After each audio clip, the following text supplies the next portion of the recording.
പ്രിയപ്പെട്ട സുഹൃത്തുക്കളെ, ഇന്ന് പ്രതിപക്ഷം യൂട്യൂബ് ചാനലിനോടൊപ്പമുള്ളത് ഒരു യുവ അഭിഭാഷകനായിട്ടുള്ള യശ്വന്ത് ഷേണായിയാണ്. അഡ്വക്കേറ്റ് യശ്വന്ത് ഷേണായി. ഈ അഭിഭാഷകനെ എൻ്റെ ശ്രദ്ധയിൽ ഈ അഭിഭാഷകൻ വരാൻ ഒരു പ്രധാനപ്പെട്ട കാരണമുണ്ട്. അത് ഞാനൊന്ന് ചുരുക്കി പറയാം. കേരള ഹൈക്കോടതിയിലെ ഏറ്റവും സ്വാധീനമുള്ള ഒരു സംഘടനയാണ് കേരള ഹൈക്കോർട്ട് അഡ്വക്കേറ്റ് അസോസിയേഷൻ. ആ ഹൈക്കോർട്ട് അഡ്വക്കേറ്റ് അസോസിയേഷൻ ഹൈക്കോടതിയിലെ 10,000-ഓളം അഭിഭാഷകരുടെ ഏക സംഘടനയാണ്. വളരെയേറെ അധികാരങ്ങളുള്ള ഒരു സംഘടനയാണ്. ആ സംഘടനയുടെ പ്രസിഡന്റ് സ്ഥാനം കഴിഞ്ഞ കുറെ നാളുകളായി CPM-ന്റെ ഒരു സ്വകാര്യ സ്വത്ത് പോലെ അവർ വെച്ചിരിക്കുകയായി. ഞാനൊരു സുപ്രഭാതത്തിൽ നോക്കുമ്പോൾ അവിടെ തെരഞ്ഞെടുപ്പ് നടക്കുന്നു. അവിടെ തെരഞ്ഞെടുപ്പിൽ യശ്വന്ത് ഷേണായി എന്ന് പറഞ്ഞ ഒരു അഭിഭാഷകൻ ആ ഹൈക്കോർട്ട് അഡ്വക്കേറ്റ് അസോസിയേഷന്റെ പ്രസിഡന്റായി തെരഞ്ഞെടുക്കപ്പെടുന്നു. യഥാർത്ഥത്തിൽ അതിനു മുമ്പ് ഞാൻ അദ്ദേഹത്തെ അത്ര കാര്യമായി ശ്രദ്ധിച്ചിരുന്നില്ല. എന്നാൽ അതിനുശേഷം ഞാൻ അദ്ദേഹത്തെ ശ്രദ്ധിച്ചപ്പോൾ അദ്ദേഹം എടുത്തുകൊണ്ട് നടക്കുന്നത് വളരെ അപകടകരമായിട്ടുള്ള ഒരുപാട് കാര്യങ്ങളാണെന്ന് എനിക്ക് ബോധ്യമായി. സ്ഥാപിത താല്പര്യക്കാർക്കും നിക്ഷിപ്ത താല്പര്യക്കാർക്കുമെതിരെ വലിയ പോരാട്ടം നടത്തുന്ന ഒരു അഭിഭാഷകനാണ് യശ്വന്ത് ഷേണായി എന്നുള്ളത് എനിക്ക് ബോധ്യമായി. ഹൈക്കോടതി ന്യായാധിപന്മാരുടെ തെറ്റുകൾ പോലും വളരെ സധൈര്യം എടുത്ത് മുന്നോട്ട് കൊണ്ടു നടക്കുന്ന ഒരു അഭിഭാഷകനാണ് യശ്വന്ത് ഷേണായി എന്നുള്ളത് എനിക്ക് ബോധ്യമായി. ഇപ്പൊ ഈ അടുത്ത കാലത്ത് ഹൈക്കോടതിയിലെ മേരി ജോസഫ് എന്ന് പറഞ്ഞൊരു ജഡ്ജി റിട്ടയർ ചെയ്ത സമയത്ത് ഉയർന്നു വന്ന ചില വിവാദങ്ങൾ ഉണ്ടായിരുന്നു. ആ വിവാദങ്ങളിൽ ഞാൻ അഡ്വക്കേറ്റ് യശ്വന്ത് ഷേണായിക്ക് വലിയ പിന്തുണ കൊടുത്തിരുന്നു. അതിനു മുമ്പ് തന്നെ ക്വാറി, കേരളത്തിലെ ഏറ്റവും വലിയ നിക്ഷിപ്ത താല്പര്യക്കാരുടെ ഒരു മേഖലയാണല്ലോ ക്വാറി ലോബി. ഏതാണ്ട് 17,000-ഓളം അനധികൃത ക്വാറികൾ കേരളത്തിൽ പ്രവർത്തിക്കുന്നുണ്ട് എന്നാണ് നമ്മൾ മനസ്സിലാക്കിയിട്ടുള്ളത്. അവർക്കെതിരെയും അതിശക്തമായിട്ടുള്ള സമരങ്ങൾ യശ്വന്ത് ഷേണായി മുന്നോട്ട് കൊണ്ടുപോയിട്ടുണ്ട്. അതുപോലെ തന്നെ കേരളത്തിലെ ഭൂമാഫിയ, അവർക്കെതിരെയും വലിയ സമരങ്ങൾ മുന്നോട്ട് കൊണ്ടുപോകുന്ന ഒരു അഭിഭാഷകനാണ് അദ്ദേഹം. കേരള ഹൈക്കോർട്ട് അഡ്വക്കേറ്റ് അസോസിയേഷന്റെ പ്രസിഡന്റാണ്. അപ്പോൾ അദ്ദേഹവുമായി ഇന്ന് നമ്മൾ ഒരു ഒന്ന് ചർച്ച ചെയ്യാൻ പോവുകയാണ്. പ്രധാനമായും അദ്ദേഹം ഈ 3 സ്ഥാപിത താല്പര്യക്കാർക്കെതിരെ നടത്തിക്കൊണ്ടിരിക്കുന്ന സമരങ്ങൾ, അതുപോലെ തന്നെ ഈ ജുഡീഷ്യറിയുടെ തെറ്റുകൾക്കെതിരെ അദ്ദേഹം നടത്തിക്കൊണ്ടിരിക്കുന്ന സമരങ്ങൾ, അതിനെക്കുറിച്ചിട്ടൊക്കെ വിശദമായി ഒന്ന് അദ്ദേഹവുമായി സംസാരിക്കാൻ വേണ്ടിയിട്ടാണ് നമ്മളിപ്പോൾ ശ്രമിക്കുന്നത്. നമസ്കാരം ശ്രീ യശ്വന്ത്. ഞാനൊരു ആമുഖത്തിൽ എനിക്ക് അങ്ങയെക്കുറിച്ചുള്ള വിശകലനം ഞാൻ പറഞ്ഞു. എന്തൊക്കെയാണ് ഇപ്പോൾ പ്രധാനമായും നടത്തിക്കൊണ്ടിരിക്കുന്ന സമരങ്ങൾ? ഇപ്പോഴത്തെ ഏറ്റവും പുതിയ ഈ ജസ്റ്റിസ് മേരി ജോസഫുമായി ബന്ധപ്പെട്ടുകൊണ്ട് എന്താണ് ഇപ്പോൾ അങ്ങ് ചെയ്തുകൊണ്ടിരിക്കുന്നത്? ജസ്റ്റിസ് മേരി ജോസഫ്, അത് ജസ്റ്റിസ് മേരി ജോസഫിന്റെ എഗെയിൻസ്റ്റ് എന്ന് പറയാനില്ല. അതൊരു ജുഡീഷ്യൽ സിസ്റ്റത്തിന്റെ ഒരു ഇഷ്യൂ ആണ്. ഞങ്ങൾ എല്ലാവരും ജുഡീഷ്യറിനെ കാണുന്നത് ഒരു റെസ്പെക്റ്റോടെയാണ്, ഒരു ട്രസ്റ്റ് പോലെയാണ്. പിന്നെ ജനങ്ങൾ ജുഡീഷ്യറിയുടെ അടുത്ത് പോകുന്നത് ഒരു ലാസ്റ്റ് റിസോർട്ടായിട്ടാണ്. അപ്പോൾ ആ ഇൻസ്റ്റിറ്റ്യൂഷന്റെ ഇന്റഗ്രിറ്റി മെയിൻറ്റെയിൻ ചെയ്തിട്ടില്ലെങ്കിൽ ജനങ്ങളുടെ ഫെയ്ത്ത് അതിൽ നിന്ന് പോകും. ആ ഫെയ്ത്തിൽ മാത്രം സർവൈവ് ചെയ്യുന്ന ഒരു ഇൻസ്റ്റിറ്റ്യൂഷനാണ്. അപ്പോൾ അവിടെ ഇരിക്കുന്ന ഓരോ ജഡ്ജസിന്റെയും കണ്ടക്ട് ബിക്കംസ് ഇമ്പോർട്ടൻറ്റ്. അതിൽ the most important characteristic of a judge is integrity. Integrity വിട്ട് എന്നാണോ നമ്മൾ കളിക്കുന്നത് അന്ന് ആ ഇൻസ്റ്റിറ്റ്യൂഷൻ താഴെ വരും. So it is mainly to preserve the integrity of the system. അതുകൊണ്ടാണ് ഞാൻ ജസ്റ്റിസ് മേരി ജോസഫിന്റെ ഈ വിഷയം തന്നെ എടുത്തത്. എന്നാന്ന് പറഞ്ഞാൽ ഇവരെ എലവേറ്റ് ചെയ്യുന്ന മുന്നേ ഇവരുടെ ഇന്റഗ്രിറ്റിനെ ചോദ്യം ചെയ്ത് കംപ്ലൈൻറ്റ്സ് പെൻഡിങ് ആയിരുന്നു തൃശൂർ വിജിലൻസ് കോർട്ടിലും ഹൈക്കോർട്ടിലെ വിജിലൻസ് രജിസ്ട്രാറിന്റെ അടുത്തും. എന്താണ് ഉണ്ടായ സംഭവം ഒന്ന് ചുരുക്കി പറഞ്ഞാൽ? ഇവരെ എലിവേറ്റ് ചെയ്യുന്ന മുന്നേ ഇവരുടെ എഗെയിൻസ്റ്റ് അലിഗേഷൻ ഉണ്ടായത് അവര് ബിൽസ് മിസ്അപ്രോപ്രിയേറ്റ് ചെയ്തു. അതായത് ഈ ലോഗ് ബുക്ക്, വെഹിക്കിൾ യൂസിന്റെ ലോഗ് ബുക്ക് ഇത് ചെയ്തിട്ട് ഓൾമോസ്റ്റ് 7.5 lakhs ഗവൺമെന്റിന് അവര് നഷ്ടം ഉണ്ടാക്കിയതിന്റെ ഒരു ഇതാണ്. അപ്പോൾ ആ കേസ് വരുമ്പം what happened is she allegedly she destroyed the log book and ഒരു പുതിയ ലോഗ് ബുക്ക് ഉണ്ടാക്കി. സോ ആ കേസ് അവിടെ പെൻഡിങ് ഉള്ളപ്പോഴാണ് she was elevated as high court judge. That is shocking. എന്താന്ന് പറഞ്ഞാൽ ഈ സെക്കൻഡ് ജഡ്ജസ് കേസിലാണ് ഈ കൊളീജിയം സിസ്റ്റം തന്നെ കൊണ്ടുവന്നത്. ആ കൊളീജിയം സിസ്റ്റം കൊണ്ടുവന്നത് എന്തിനാന്ന് പറഞ്ഞാൽ more than the government, it is the Chief Justice who will be aware about the integrity and ability of the person to be elevated as the judge of the court. Appo ivarude integrity thanne question cheyyumbol whether the allegations are true or not, at least you conduct an enquiry on അപ്പൊ എങ്ങനെയാണ് ഇതുപോലൊരു judge ശരിക്കും ഹൈക്കോടതിയിൽ എത്തിയത്? That is a mystery. അതാണ് ഈ കൊളീജിയത്തിനെ ഇപ്പൊ question ചെയ്ത ആൾക്കാർ വരുന്നു. അപ്പൊ ഇങ്ങനത്തെ ഒരു കേസ് കൂടി വരുവാണെങ്കിൽ then people will start questioning that action. Therefore, if you need to save the collegium system, you should have appropriate means to throw out the bad apples. അല്ല, ഇപ്പൊ എന്താണ് ഇവരുമായിട്ട് ബന്ധപ്പെട്ട് അങ്ങ് ഉയർത്തിയ വിഷയം? ഈ എന്തോ ഒരു ലഹരി മാഫിയായിട്ട് ബന്ധപ്പെട്ട് അതെന്താണ് അതിന്റെ വിഷയം? അവര് ജഡ്ജ് ആയിരിക്കുമ്പോൾ അവർക്ക് ക്രിമിനൽ അപ്പീൽസിന്റെ റോസ്റ്റർ കിട്ടി. ക്രിമിനൽ അപ്പീൽസിന്റെ റോസ്റ്റർ കിട്ടുമ്പോൾ അവരുടെ മുന്നേ ഒരു 5 criminal appeals filed by convicts in narcotic offenses. Convicts were facing 10 and 15 years of prison.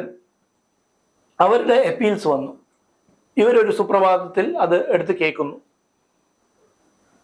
പിന്നെ ഒരു ഫാസ്റ്റ് ഫോർവേഡ് മോഡാണ്, ഒരു എല്ലാ ആഴ്ചയും കേൾക്കുന്നത്.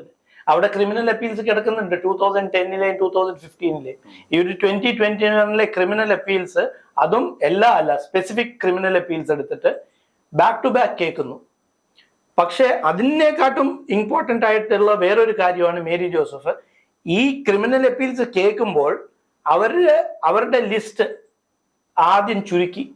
എല്ലാ ജഡ്ജസും, കേരള ഹൈക്കോടതിയിലെ എല്ലാ ജഡ്ജസിന്റെയും മുന്നിൽ രജിസ്ട്രി ഒരു 100-150 മാറ്റേഴ്സ് ലിസ്റ്റ് ചെയ്യും. പക്ഷെ 20 ചുരുക്കി. മേരി ജോസഫിന്റെ കോടതിയിൽ മേരി ജോസഫിന്റെ ഓർഡേഴ്സിൽ അവര് ലിസ്റ്റ് 20 ചുരുക്കി. അപ്പോ ആ 20 ചുരുക്കിയാൽ അതിന്റെ ഇമ്പോർട്ടൻസ് എന്താന്ന് പറഞ്ഞാൽ ഭയങ്കര ഡിമാൻഡ് ആവും. വക്കീലന്മാര് എങ്ങനെയെങ്കിലും അവരുടെ മാറ്റർ ആ ജഡ്ജിന്റെ മുന്നിൽ എത്തിക്കാൻ വേണ്ടി ഒരു ഡിമാൻഡ് ക്രിയേറ്റ് ചെയ്യും. ഇന്ത്യയിൽ ഈ ഡിമാൻഡ് ക്രിയേറ്റ് ചെയ്ത് കഴിഞ്ഞാൽ എപ്പോഴും it gives rise to corruption. അപ്പൊ ഞാനത് ചൂണ്ടിക്കാട്ടി കോടതിയിൽ പോയിരുന്നു. This is something wrong practice. എന്താന്ന് പറഞ്ഞാൽ ഒരു ജഡ്ജിന്റെ മുന്നിൽ 100-150 മാറ്റേഴ്സ് ലിസ്റ്റ് ചെയ്തിട്ട് ആ ഒരു ജഡ്ജ് ഒരു മാറ്റർ മാത്രം കേട്ടു എന്നുണ്ടെങ്കിൽ there is nothing wrong with it. അപ്പൊ അവരൊരു നിശ്ചിത താല്പര്യം വെച്ചിട്ടാണ് ഇത് ഈ 20 ഉൾപ്പെടുത്തിയതെന്നാണ്. യെസ്. എന്താന്ന് പറഞ്ഞാല് ആ കേസിന് സ്പെസിഫിക് പോസ്റ്റിംഗ് ഇല്ല. അങ്ങനത്തെ ഒരു കേസ് ഇവരുടെ ബെഞ്ചിൽ വരുന്നു. പിന്നെ അത് എല്ലാ വീക്കും ഇങ്ങനെ കേട്ടുകൊണ്ടിരിക്കുകയാണ്. എന്നിട്ട് 2021 അത് റിസർവ്ഡ് ഫോർ ഓർഡേഴ്സ്. പിന്നെ ഓൾമോസ്റ്റ് 2 years നത്തിങ്. 2023 ജൂലൈയിൽ ഒരു സുപ്രഭാതത്തിൽ അലൗഡ് ഒറ്റ വാക്ക്. എന്നിട്ട് വെരി നെക്സ്റ്റ് ഡേ അവരെ എല്ലാരും റിലീസ് ചെയ്യുക. അതായത് ഈ ലഹരി മാഫിയ കേസിൽ പിന്നെ ശിക്ഷിക്കപ്പെട്ട പ്രതികളെ അവർ റിലീസ് ഓർഡറിന്റെ പേരിൽ ഇട്ടു. ജഡ്ജ്മെന്റ് അവർ റിട്ടയർ ആവുന്ന അന്ന് വരെ അവർ ജഡ്ജ്മെന്റ് എഴുതിയിട്ടില്ല. അപ്പോ അതിൽ വെരി ഇമ്പോർട്ടന്റ് കാര്യം ഇതാണ്. ഒരു പ്രോസിക്യൂട്ടർ അവിടെ ഉണ്ട്. ആ പ്രോസിക്യൂട്ടർ ആ 10 years and 15 years വെറുതെ ചെറിയ ആൾക്കാരെ അല്ല പണിഷ് ചെയ്യുന്നത്. കമേഴ്ഷ്യൽ ക്വാണ്ടിറ്റി ഓഫ് നാർക്കോട്ടിക്സിൽ ഡീൽ ചെയ്ത ആൾക്കാരെയാണ് പണിഷ് ചെയ്തിരിക്കുന്നത്. അപ്പോ ചോദ്യം ചെയ്തില്ല. എന്താന്ന് പറഞ്ഞാല് ഒരു അപ്പീൽ ഫയൽ ചെയ്യണോ വേണ്ടയോ എന്ന് പ്രോസിക്യൂട്ടർ എഴുതി കൊടുക്കണം. പക്ഷെ ജഡ്ജ്മെന്റ് ഇല്ല. എന്നിട്ട് prosecutor is completely fine about it. So something serious. It's not just Mary Joseph, it's the prosecutor also. പിന്നെ ഇതെല്ലാം കൂടി നോക്കി വരുമ്പോ എന്നിട്ട് റിട്ടയർ ചെയ്ത് കഴിഞ്ഞിട്ടാണ് ഇവര് ജഡ്ജ്മെന്റ് കൊണ്ട് റിട്ടയർ ചെയ്ത് അതിനെതിരെ എന്തോ പരാതി കൊടുത്തു. ഇവര് റിട്ടയർ ആയി കഴിഞ്ഞിട്ടും ഇവര് ചേംബറിൽ വന്ന് ഇരിക്കുകയാണ്, ജഡ്ജ്മെന്റ് എഴുതിക്കൊണ്ടിരിക്കുകയാണ്. അപ്പോ ഞാൻ ചീഫ് ജസ്റ്റിസിന് ഒരു കത്ത് എഴുതി, ഇവര് റിട്ടയർ ആയി കഴിഞ്ഞിട്ടും ചേംബറിൽ വന്നിരുന്ന് ജഡ്ജ്മെന്റ് എഴുതുന്നു. അതിന്റെ അഗേൻസ്റ്റ് ഇമ്മീഡിയറ്റ്ലി ചീഫ് ജസ്റ്റിസ് അപ്പൊ തന്നെ ഓർഡർ ഇറക്കി, ഒരു ജഡ്ജ് റിട്ടയർ ആയി കഴിഞ്ഞാൽ അവരുടെ ഒരു ജഡ്ജ്മെന്റും അപ്ലോഡ് ചെയ്യാൻ പാടില്ല എന്ന് പറഞ്ഞു. ഒരു 3 ദിവസം കഴിഞ്ഞിട്ട് ജഡ്ജ്മെന്റ് അപ്ലോഡ് ചെയ്യാൻ പാടില്ല എന്ന് പറഞ്ഞ ഓർഡർ ഇറക്കി. അപ്പൊ യശ്വന്ത് പറയുന്നത് ഈ ന്യായാധിപയും ഈ ജഡ്ജും പിന്നെ ഹൈക്കോടതി എന്ന് പറയുന്ന സംവിധാനവും സർക്കാർ ഭരണകൂടവും എല്ലാം കൂടെ ചേർന്ന് നടത്തിക്കൊണ്ടിരിക്കുന്ന ഒരു ഇടപാടാണിത് എന്നുള്ളൊരു സൂചനയാണ് നൽകുന്നത്. പ്രൈമാ ഫേഷി ഇപ്പോഴുള്ള പബ്ലിക് ഡോക്യുമെന്റ്സ് കാണുന്നത് prima facie case of collusion between the prosecutor, the judge and some registry officials. അപ്പൊ എന്താണ് ഇപ്പം അതിനെ തുടർ നടപടിയായിട്ട് ഉദ്ദേശിച്ചിട്ടുള്ളത്? അതിനാണ് ഞാൻ ചീഫ് ജസ്റ്റിസ് ഓഫ് ഇന്ത്യക്ക് എഴുതിയത്. That has to be investigated. നമുക്ക് ഇൻവെസ്റ്റിഗേറ്റ് ചെയ്യാൻ പറ്റില്ല. Only the chief justice of India can put in an investigation and find who is wrong. എന്നാന്ന് പറഞ്ഞാല് ഇങ്ങനത്തെ ആൾക്കാരെ ഐഡന്റിഫൈ ചെയ്തില്ലെങ്കിൽ ഞങ്ങൾ കോംപ്രമൈസ് ചെയ്യുന്നത് ജുഡീഷ്യൽ ഇൻസ്റ്റിറ്റ്യൂഷനെയാണ്. ദെയർഫോർ നമുക്ക് ഈ ഇങ്ങനത്തെ റോങ് ഡൂവേഴ്സിനെ എപ്പോഴും പിടിക്കാനുള്ള ഒരു സംവിധാനം ഉണ്ടാവും. അല്ല, അപ്പൊ ഇത് അതാത് സമയത്ത് ഹൈക്കോടതിയിൽ ബന്ധപ്പെട്ട കേന്ദ്രങ്ങളെ അറിയിച്ചുകൊണ്ടിരുന്നു യശ്വന്ത്. പക്ഷെ അവിടെ നിന്നൊന്നും അനുകൂലമായിട്ട് ഒരു നടപടി ഉണ്ടായില്ല. ഇല്ല, all in the name of independence of judiciary. Independence of ജുഡീഷ്യറിയുടെ പേരിൽ there cannot be any bad judges എന്ന് പറഞ്ഞ ഒരു സങ്കല്പം. That is absolutely wrong. There are black sheep in every place. ന്യായാധിപന്മാരുടെ ഇടയിലും ഇതുപോലെ കറുത്ത ആടുകളുണ്ട്. പക്ഷെ അതില് ഒരു പ്രോബ്ലം ഇത്രയേ ഉള്ളൂ. ഈവൻ നമുക്ക് പ്രൈം മിനിസ്റ്ററിന്റെ അഗെയിൻസ്റ്റ് ആണെങ്കിൽ നമുക്ക് കംപ്ലൈന്റ് ഫയൽ ചെയ്യാം ഈ രാജ്യത്ത്. പക്ഷെ when it comes to a ഹൈക്കോടതി ജഡ്ജ് ഒരു സുപ്രീം കോടതി ജഡ്ജ്, ആ ഒരു പ്രൊവിഷൻ ഇല്ല. ഇപ്പൊ ഉള്ള പ്രൊവിഷൻ എങ്ങനെ, ഒരു ഇൻ ഹൗസ് കംപ്ലൈന്റ് ആണ്, അത് ചീഫ് ജസ്റ്റിസിന് പോകുന്നു, അത് കഴിഞ്ഞിട്ട് എന്താ അതിന് നടപടി എടുക്കുന്നതെന്ന് കംപ്ലൈന്റ് ചെയ്ത ആൾ പോലും അറിയുന്നില്ല. ഒരു ട്രാൻസ്പെറൻസി വേണം. ഇതിലിപ്പോ സീരിയസ് എലിഗേഷൻസ് ആണ്. പ്രൈമാ ഫേസി പബ്ലിക് ഡോക്യുമെന്റ്സിൽ ഇവരുടെ അഗേൻസ്റ്റ് സീരിയസ് എലിഗേഷൻസ് ആണ്. അതെ, അപ്പൊ ഇതിപ്പോ ലഹരി മാഫിയയുമായി ബന്ധപ്പെട്ട് ഇതിന് സമാനമായി തന്നെ ഏതാനും മാസങ്ങൾക്ക് മുമ്പ് യശ്വന്ത് ഈ ക്വാറി മാഫിയയുമായി ബന്ധപ്പെട്ടും ഇതുപോലെ തന്നെ ഈ ജുഡീഷ്യറിയിലുള്ള കറുത്ത ആടുകളും പിന്നെ സർക്കാരും ഈ ക്വാറി മാഫിയയും തമ്മിലുള്ള കൊള്യൂഷൻ സംബന്ധിച്ചൊരു വിഷയം പുറത്തു കൊടുക്കുന്നത്. അതെന്തായിരുന്നു അതിന്റെ കാരണം? ആ ക്വാറി ലോബിയുടെ കേസ് ഈവൻ മോർ സീരിയസ്. അതെന്താന്ന് പറഞ്ഞാൽ സുപ്രീം കോർട്ട് കൺഫേം ചെയ്ത ഒരു ജഡ്ജ്മെന്റ് അത് ഹൈക്കോർട്ടിൽ കൊണ്ടുവന്ന് ചാലഞ്ച് ചെയ്തിട്ട് ഹൈക്കോർട്ട് അതിൽ സ്റ്റേ കൊടുക്കുന്നു. ഇഫക്റ്റീവ്ലി അതിന്റെ അർത്ഥം എന്താന്ന് പറഞ്ഞാൽ high court stayed supreme court's order. അപ്പൊ ഞാനിത് സുപ്രീം കോർട്ടിൽ അപ്പോൾ തന്നെ ഫയൽ ചെയ്തിട്ട് ഞാൻ ആദ്യം എടുത്ത് പറഞ്ഞ സുപ്രീം കോടതി ജഡ്ജസിന്റെ എതിരെ my lords order has been stayed by the high court. they were shocked. അവർക്ക് വിശ്വസിക്കാൻ പറ്റിയില്ല. പിന്നെ ഈ ഡോക്യുമെന്റ് കാണുമ്പോൾ സുപ്രീം കോടതി ഉത്തരവ് ഹൈക്കോടതി സ്റ്റേ ചെയ്തു. എന്നിട്ട് അപ്പൊ തന്നെ ആ ഓർഡർ അവർക്ക് ആദ്യം ഞാൻ പറയുന്നത് വിശ്വസിക്കാൻ പറ്റിയില്ല. പിന്നെ അത് കാണുമ്പോഴാണ് അവർക്ക് അതിന്റെ ഗൗരവം മനസ്സിലായത്. അപ്പൊ തന്നെ അവര് ഒരു ഓർഡർ പാസ് ചെയ്തു. നോർമലി സ്റ്റേ ചെയ്യുന്നതാണ്, പക്ഷെ സുപ്രീം കോർട്ട് അത്രയ്ക്കും ഒരു ആങ്കർ ആയിരുന്നു അത്. ഇങ്ങനെ ചെയ്യാൻ പറ്റുമോ? എന്നിട്ട് സുപ്രീം കോർട്ടിന്റെ ഓർഡർ രജിസ്ട്രാർ ഓഫ് സുപ്രീം കോർട്ടിന്റെ ഫാക്സ് ചെയ്ത് കേരള ഹൈക്കോർട്ടിൽ എത്തിച്ചിട്ട് ആ സിംഗിൾ ജഡ്ജിന്റെ മുമ്പിൽ വെക്കാൻ പറഞ്ഞു. അതായത് it was a open challenge that how can you stay അവർ ഓർഡേഴ്സ്. അല്ല, അതിൽ സംസ്ഥാന സർക്കാർ എടുത്ത നിലപാടെന്തായിരുന്നു യഥാർത്ഥത്തിൽ? അവരെന്താ ചെയ്തത് ശരിക്കും? അവർ സുപ്രീം കോർട്ടിന്റെ ഓർഡർ സ്റ്റേ ചെയ്തു. അവരുടെ ഒരു ആ റിട്ട് പെറ്റീഷനിലെ എവർമെന്റ് ആണ് അവർ എഴുതിയിരിക്കുന്നത്. High court to use extraordinary jurisdiction under Article 226 irrespective of Exhibit P6, P7 and P8. ആ P6, P7, P8 എന്നാണ് സുപ്രീം കോർട്ടിന്റെ ഓർഡർ. ഹൈക്കോർട്ടിനോട് സുപ്രീം കോർട്ടിന്റെ ഓർഡർ ഇഗ്നോർ ചെയ്യണമെന്ന് ഇൻ റൈറ്റിംഗ് എഴുതിയതാ. ആരാ എഴുതിയത്? Senior government pleader with advocate general. അപ്പം അതും ഈ ലഹരി മാഫിയയുടെ കാര്യം പറഞ്ഞതുപോലെ പിന്നെ ജുഡീഷ്യറിയിലുള്ള കറുത്ത ആടുകളും പിന്നെ ക്വാറി മാഫിയയും സർക്കാരും എല്ലാം കൂടെ ചേർന്നിട്ടുള്ള ഒത്തുകളിയായിരുന്നു. അതിന്റെ അവസ്ഥ എന്താ ഇപ്പൊ യഥാർത്ഥത്തിൽ? അതിപ്പോ സുപ്രീം കോർട്ട് ഇന്ത്യൻ ജുഡീഷ്യറിയുടെ ചരിത്രത്തിൽ ആദ്യമായിട്ട് സുപ്രീം കോർട്ടിന്റെ ഓർഡറിൽ ഹൈക്കോർട്ടിൽ ഫയൽ ചെയ്ത ഒരു റിട്ട് പെറ്റീഷൻ ഡിസ്പോസ് ചെയ്തു അണ്ടർ സുപ്രീം കോർട്ട് ഓർഡേഴ്സ്. സാധാരണ ഏത് കോടതിയിലാണോ ഫയൽ ചെയ്തിരിക്കുന്നത് ആ കോടതി തന്നെയാണ് ആ റിട്ട് ഡിസ്പോസ് ചെയ്യുക. അതെ, എന്താണ് ഇപ്പൊ അതിന്റെ അവസ്ഥ? എന്താണ് ഇപ്പൊ ആ ഒരു റിട്ട് മാത്രം സ്റ്റേറ്റിനെ കൊണ്ട് പിൻവലിച്ചു. പക്ഷെ ആ റിട്ട് പിൻവലിപ്പിച്ചാലും അതിന്റെ ഉള്ളിലുള്ള ബാക്കി സ്റ്റേറ്റ് തന്നെ എഴുതിയിരിക്കുന്ന 90 ക്വാറീസ് അതിൽ ഇൻവോൾവ് ആണ്. അപ്പൊ ആ ഒരു റിട്ട് പിൻവലിക്കുമ്പം ഒരു ക്വാറിയുടെ കാര്യത്തിൽ മാത്രം തീരുമാനമായി. 89 ക്വാറികൾ ഇപ്പോഴും അനധികൃതമായിട്ട് പ്രവർത്തിക്കുന്നുണ്ട്. ഇല്ല, പ്രവർത്തിച്ചാൽ എന്താണ് യശ്വന്ത് ചെയ്യാൻ ഉദ്ദേശിക്കുന്നത്? ഞാൻ അതിന് വേണ്ടിയിട്ടാണ് ഞാനിപ്പം ഒരു ഗവർണർക്ക് കംപ്ലൈന്റ് കൊടുത്തു. ബിക്കോസ് ഇതില് വളരെ ക്ലിയർ ആണ് advocate general's office is involve. എന്നാന്ന് പറഞ്ഞാല് അവർക്ക് കറക്റ്റ് അറിയാം എത്ര ഇതുണ്ട്. അഡ്വക്കേറ്റ് ജനറലിന്റെ one of the main duties സ്റ്റേറ്റിന്റെ റവന്യൂ പ്രൊട്ടക്ട് ചെയ്യുന്ന.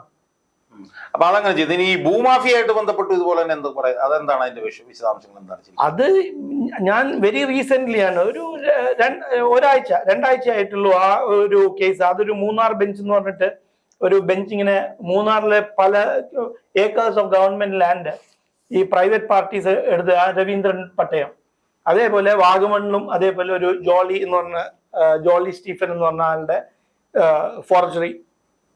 അപ്പോ ആ കേസിൽ എല്ലാത്തിലും സംഭവിക്കുന്നത് എന്താന്ന് പറഞ്ഞാൽ ഗവൺമെന്റ് പ്ലീഡേഴ്സ് ഈ പ്രൈവറ്റ് പാർട്ടീസിന്റെ ഒത്തുകൂടി അങ്ങ് കോടതിയിൽ എഗ്രി ചെയ്യുകയാണ്. അപ്പൊ എന്ത് പറ്റുന്നുണ്ട്? Order is from the court, കോടതിയുടെ ഡിസിഷൻ ആണ്. നഷ്ടം ആർക്കാണ്? യഥാർത്ഥത്തിൽ ഒത്തുകളിയിലൂടെയാണ് ഓർഡർ വരുന്നത്. അത് പറയാതെ കോടതി ഉത്തരവ് പ്രകാരമാണ് പറയുക. അപ്പൊ കൊല്യൂഷൻ നടക്കുന്നത് between the government leaders or prosecutors and the private party. No, private party. എന്നിട്ട് ജുഡീഷ്യറിയുടെ ഓർഡർ ആണെന്ന് ജുഡീഷ്യൽ. അപ്പൊ അതിലെന്താണ് യശ്വന്ത് ചെയ്യാൻ ഉദ്ദേശിക്കുന്നത്? അതിൽ ഞാനിപ്പോ ജസ്റ്റ് ഇൻവോൾവ് ആയിട്ടേ ഉള്ളൂ, തുടങ്ങിയിട്ടേ ഉള്ളൂ. I am going to watch.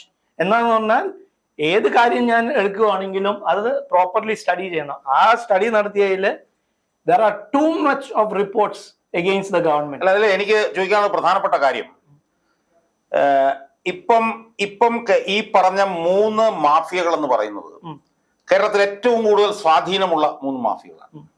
ഇപ്പൊ ലഹരി മാഫിയ എന്ന് പറഞ്ഞു കഴിഞ്ഞാൽ കേരളത്തിൽ വലിയ തോതിലുള്ള പ്രത്യാഘാതങ്ങൾ ഉണ്ടാക്കുന്ന നിലയിലേക്ക് ലഹരി മാഫിയ പോകണം. ഇപ്പൊ എല്ലാ ദിവസവും MDMA പിടിക്കല് കാര്യങ്ങൾ ഇതൊക്കെ നടന്നുകൊണ്ടിരിക്കുകയാണ്.